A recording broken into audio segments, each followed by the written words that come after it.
Thank you for joining My Africa Channel Television. I am Miosha Eaton, and we will be covering last week on the Hill. After high-pitched arguments and counter-arguments that nearly shut down the government the previous week, Capitol Hill was ironically very quiet on Monday last week, as it was very low on activities. Neither the House nor the Senate had any sitting, resulting in a rather quiet and calm environment on Monday. But that was not the situation on Tuesday last week, as activities resumed in earnest with Senators John Kerry, chairman of the Commerce Subcommittee on Communications, Technology, and the Internet, and John McCain on Tuesday introducing the Commercial Privacy Bill of Rights Act of 2011.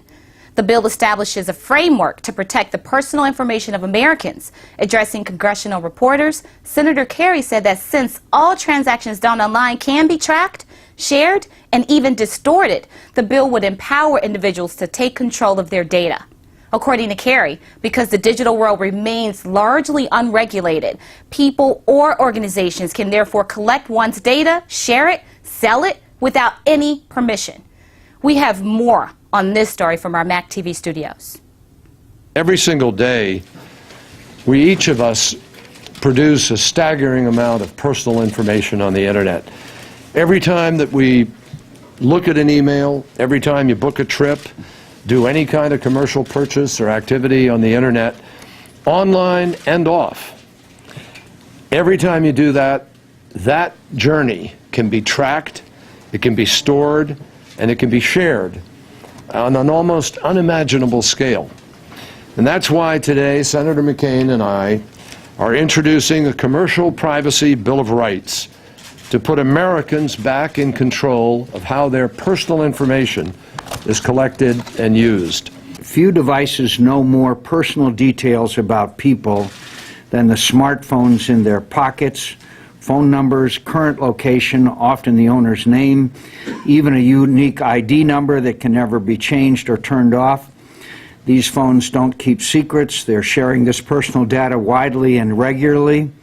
An examination of 101 popular smartphone apps, games, and other software applications for iPhone and Android phones showed that 56 transmitted the phone's unique device ID to other companies without users' awareness or consent. 47 apps transmitted the phone's location in some way. 5 sent age, gender, and other personal details to outsiders. The findings reveal the intrusive effort by online tracking companies to gather personal data about people in order to flesh out detailed dossiers on them.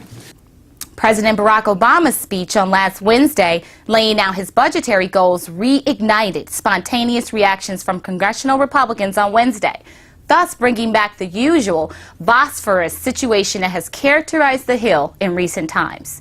Immediately after the speech at George Washington University, Republicans led by House Budget Chairman Paul Ryan, Majority Leader Eric Cantor, and Chairman of the House Republican Conference Jeb Hensarling had a press briefing condemning the president's speech.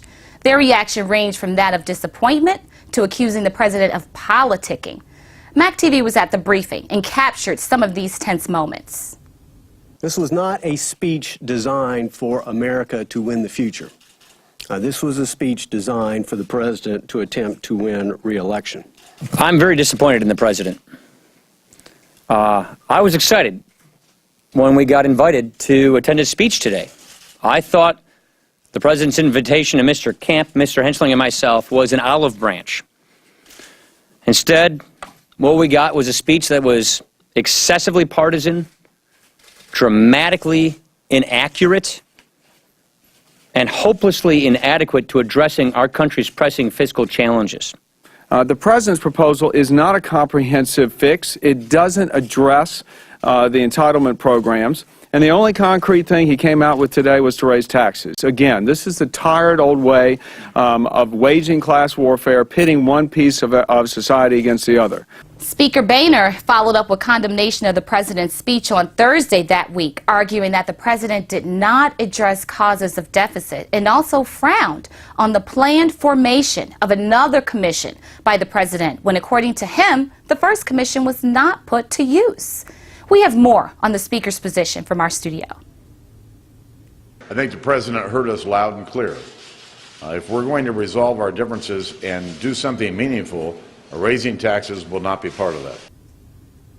However, before Speaker Boehner could finish stating his position on Thursday, the Congressional Black Caucus, led by Congressional Emanuel Clearer, in another press conference, introduced what they called an alternative budget. The Congressional Black Caucus dismissed the Republican budget proposal by Paul Ryan, saying that it is anti-people and increases pains on the vulnerable people in the country. Congressman Bobby Scott, who represented the Congressional Black Caucus budget, said it makes significant investments in education, jobs, infrastructure, and research. Here's more from the Congressional Black Caucus from our studio. The Black Caucus has served this nation and in particular its constituency for over 40 years, and we have offered an alternative budget every year since 1981.